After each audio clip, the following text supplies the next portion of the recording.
Hello, everybody. My name is Nicholas Strite, and welcome to my informative speech today. Today, we are going to talk about football team statistics and what it means to you to understand three different areas of the team statistics to be able to have that team become successful. So, if you want to be able to not watch a game, but you still want to know exactly how a team is doing, maybe you're going to the casino and you're actually wanting to gamble to get that $1 million jackpot prize, or of course, you're trying to be like me and you're doing fantasy football for the year, then definitely let's go ahead and talk about these players.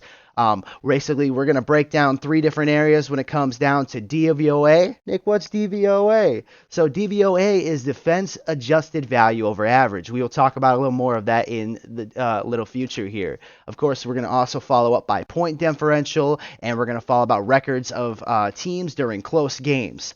So basically, all the information will be backed up by supported information from ESPN and other locations, but we will definitely go ahead and use some examples to help you understand this a little bit better. Now, the idea of DVOA. DVOA is the measure of teams' efficiency by comparing success rates on every single play.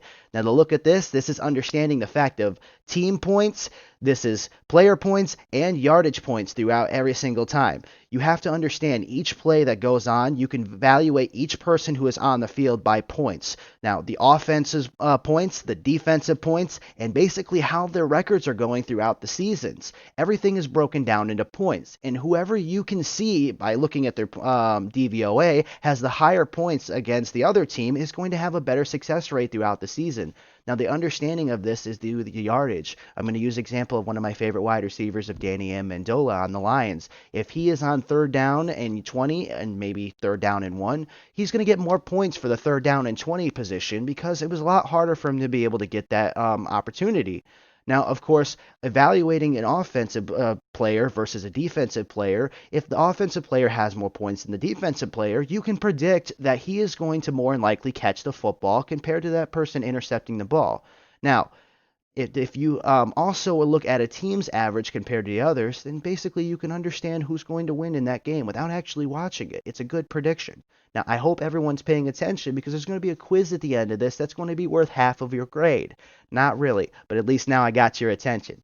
So, as much as I explained that here today, I do want to talk to you about another Sports Illustrators and measurements that they understand for future wins more accurately, and that's through point differential. Point differential is designed to end up being the amount of points scored by the offense by the amount of points allowed by the defense. Which one is going to end up being greater? And the best way I can be able to represent this is an example of the Broncos and Raiders through 2019 season. Now, the Broncos and Raiders had the same exact score, but the question is, who is the better team?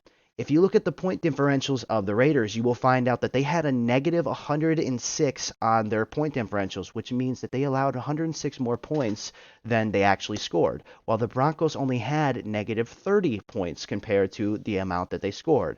Now, if they would have kept playing more games, or especially if the Broncos played the Raiders, you would have been able to predict accurately that the Broncos would have beat the Raiders because they had a better point differentials. Now, by also knowing this, information, the top five NFL teams in point differentials, the last of the on the top five teams of point differentials, four of the top five were actually considered division champions. Now, supported by Top Bet's website through speech to betting and tips and analytics, this is supported also. So the Kansas City Chiefs last year won the Super Bowl, and they actually had the best point differential of 143 points in winning that information. Now, as much as we love Super Bowl rings and Kansas City Chiefs, we must all agree numbers do not lie. So I am a Detroit Lions fan, but I will always still understand that points do not lie. And when you understand DVOA percentage and killing it in the points differential, you can understand that they are most likely going to be on top. But no one is really going to talk to you about how the records look when it comes down to close games. Until now, let's jump right into it, everybody.